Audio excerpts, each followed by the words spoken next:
مسلم کی حدیث میں ہے کہ عقبہ والوں میں سے ایک شخص حضرت حذیفہ سے جھگڑ رہا تھا اور حضرت حذیفہ نے اس شخص کو منافقین میں شمار کیا، تو کیا کسی کتاب حدیث میں اس شخص کا نام آیا؟ واللہ عالم جی۔ صحیح مسلم میں 7035 نمبر حدیث ہے کہ نبی علیہ السلام نے فرمایا کہ میرے اصحاب میں 12 منافقین ہیں، وہ اس وقت تک جنت میں داخل نہیں ہوں گے جب تک کہ اونٹ سوئی کے ناکے سے گزر نہ جائے، جیسے امپاسبل ہے، جیسے قرآن میں بھی ہے سورۃ الاعراف میں کہ کافر جنت میں داخل نہیں ہوں گے یہاں تک کہ سوئی کے ناکے میں سے اونٹ نہ گزرے، یہ عرب کا محاورہ تھا۔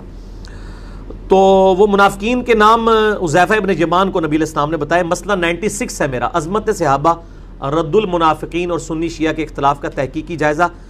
حذیفہ ابن یمان نے امت تک وہ نام نہیں پہنچائے، اس لیے کہ نبی علیہ السلام نے منع فرمایا تھا، اور ظاہر ہے اس سے پھر ایک بڑا مسئلہ بھی کھڑا ہو سکتا تھا۔ بہرحال ایک اشارہ انہوں نے دے دیا تھا۔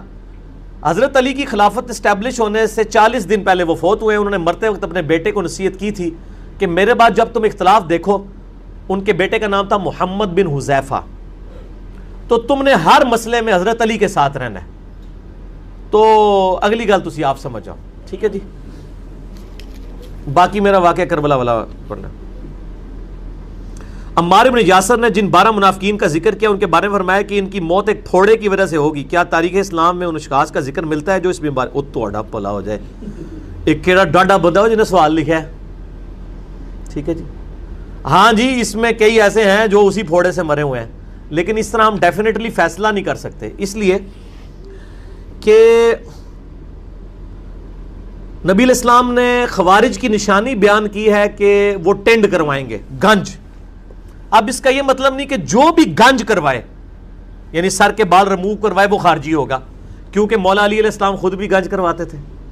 ابو داؤد میں حدیث ہے کہ مولا علی کہتے ہیں کہ جب سے میں نے نبی علیہ السلام سے سنا کہ جس کا ایک بال بھی غسل میں خشک رہ گیا اسے عذاب دیا جائے گا، میں نے اپنے سر کے ساتھ دشمنی کی، میں نے اپنے سر کے ساتھ دشمنی کی، میں نے اپنے سر کے ساتھ دشمنی کی، اور میں نے بال اس طرح پھروا دیا۔ حضرت علی رضی اللہ تعالیٰ عنہ اس طرح پھرواتے تھے۔ تو خوارج کی ایک نشانی یہ بھی ہے، تو یہ نہیں ہوگا کہ جو بھی اس طرح پھروائے گا وہ خارجی ہوگا۔ ہاں یہ کہا جا سکتا ہے کہ جو خارجی ہوگا نا وہ اس طرح بھی پھرواتا ہوگا۔ تو یہ پھوڑے والا جو ہے یہ بیماری ظاہر ہے کہ یہ کینسر نما ایک دوبیلا پھوڑا ہوتا تھا۔ اب وہ ظاہر ہے کہ آپ یہ تو علماء سے پوچھ کے چلیں، ان علماء سے ہی آپ جا کے پوچھیں کہ نبی علیہ السلام کے ساتھیوں میں سے کون سے لوگ ہیں جو دوبیلا پھوڑے کی وجہ سے دنیا سے گئے ہیں۔ تو اگر ان کی منہ سے جھاگ نکلنا شروع ہو جائے، کانوں سے دھواں نکلنا شروع ہو جائے، تو آپ سمجھ لیں کہ وہ آپ کو نام نہیں بتائیں گے۔ تو میں نے تو ویسے ہی نہیں بتانا آپ کو، یہ اپنے علماء سے پوچھ کے چلیں۔ یہ کہتے ہیں نا علماء سے پوچھ کے چلیں، تو آپ علماء سے پوچھتے ہیں۔ اچھا ایک طرف یہ آپ کو کہتے ہیں ہم سے پوچھیں، جب پوچھنے جاتے ہیں تو اینڈ پہ جاندے نے اگوں اللہ دے بندے ہو کہ وہ جس طرح سورۃ الاعراف ہی آیا ہے کہ اللہ نے علماء سو کی مثال دی ہے کتے کی سی کہ وہ زبان ہانپتا رہتا ہے، اور واقعی آج بھی اسی طرح ہی ہوتا ہے کہ وہ بنی اسرائیل کے تو علماء صرف زبان ہانپتے تھے، تو مطلب آگے پتہ نہیں کہاں تک اتر آتے ہیں۔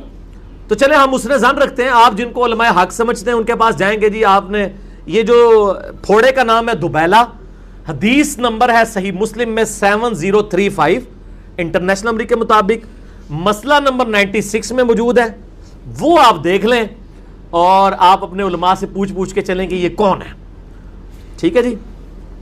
اگر آپ کے علماء یہ کہیں گے باتیں نہیں کرنی چاہیے تو ان کو کہیں کہ اس کا مطلب ہے are you trying to teach your profit, یعنی آپ کیا اپنے نبی کو یہ سمجھانا چاہ رہے ہو کہ یہ باتیں نہیں کرنی، کیونکہ ہمیں تو نبی علیہ السلام نے بتائی ہے نا۔ آپ دیکھیں یہ چند لوگوں کا دفاع کرتے ہوئے اپنا ایمان سے ہی، مجھے مولانا ساق صاحب کا ایک جملہ یاد آ گیا، پہلے تو میں ان کو کوٹ نہیں کرتا تھا، لیکن ظاہر ہے کہ اب تو میں نے چونکہ جب کافروں کو کوٹ کرنا شروع کر دیا ہے تو میں ان مسلمانوں کو کوٹ کیوں نہ کروں کہ جن کی وجہ سے کتنے مسلمانوں کی اصلاح ہوئی ہے۔ تو مولانا ساق صاحب یعنی اکثر کہتے تھے وہ یار نبی نال ٹکر لینی جے یہ گلاں نہ کر کے، نبی تانوں دس کے گیا تے تسی آ رہے ہو گلاں نہیں کرنی، اللہ دے بندے نبی نال ٹکر لیندے ہو۔ بھائی اسی تے نہیں نبی نال ٹکر لیندے۔ اگر نبی علیہ السلام نے فرمایا کہ جی میری بیوی پر حوض کے کتے بھونکیں گے، تو نبی علیہ السلام کو اپنی بیوی کی عزت ہم سے زیادہ پیاری ہے۔ اگر وہ امت کو یہ حدیث بتا کے گئے ہیں تو یقیناً آپ بتا گئے ہیں، ہم نے بھی اسی طریقے سے نقل کیا اور آگے بیان کی ہے، ٹھیک ہے نا جی۔ اس میں کوئی گستاخی نہیں ہے، یہ اسی طرح کی گستاخی ہے جیسے کوئی کہ جی قرآن اتنی پاک کتاب ہے تو یہ شیطان کا نا نیور کیوں آیا ہے، کڈو، تو کوئی نکال سکتا ہے؟ قرآن میں اللہ کے بعد سب سے زیادہ نام جس کا ہے وہ شیطان ہے، کسی پیغمبر کا بھی نام نہیں 3 دفعہ آیا. ہاں سارے پیغمبروں کے نام جمع کریں نا، جتنی دفعہ ریپیٹ ہوئے ہیں اس سے زیادہ شیطان کا نام آیا ہوا ہے. تو آپ کو نکال سکتا ہے اس کو، حقیقت ہے ایک. اسی طرح نبی علیہ السلام کی جو حدیث ہے وہ حقیقت ہے. بہرحال امام بخاری امام مسلم سچے لوگ تھے، انہوں نے نقل کی ہیں. اب میں یہ نہیں کہتا کہ امام بخاری امام مسلم کے بعد میں ہی سچا جمیا ہوا. میں کہنا وہ سارے سچے نے جنہوں نے پرنٹنگ کر دے تھے میرے تک پہنچا دیتی ہے. میں سارے والے اس نے ظان رکھتا کہ سارے سچے تھے، انہوں نے میرے تک یہ کتابیں پہنچائی ہیں. مولا کا مطلب دوست ہے. آپ مولا علی تو کہتے ہیں، مولا ابو بکر، مولا عمر، مولا عثمان نہیں کہتے. بالکل آپ جھوٹ کہہ رہے ہیں جی. میں نے درجنوں لیکچروں میں مولا ابو بکر، مولا عمر، مولا عثمان کہا ہوا ہے، میرے درجنوں لیکچر میں موجود ہے. یہ آپ بالکل جھوٹ لکھ رہے ہیں، توبہ کریں، آپ نے میرے میں بہتان لگایا ہے. مسئلہ 55B دیکھ لیں، میرے درجنوں لیکچروں میں موجود ہے. آپ نے نہیں سنا، آپ یہ کہیں گے میں نے سنا نہیں، یہ کہتے تو آپ نے یہ دعویٰ کسی کے بارے میں کرنا بالکل غلط.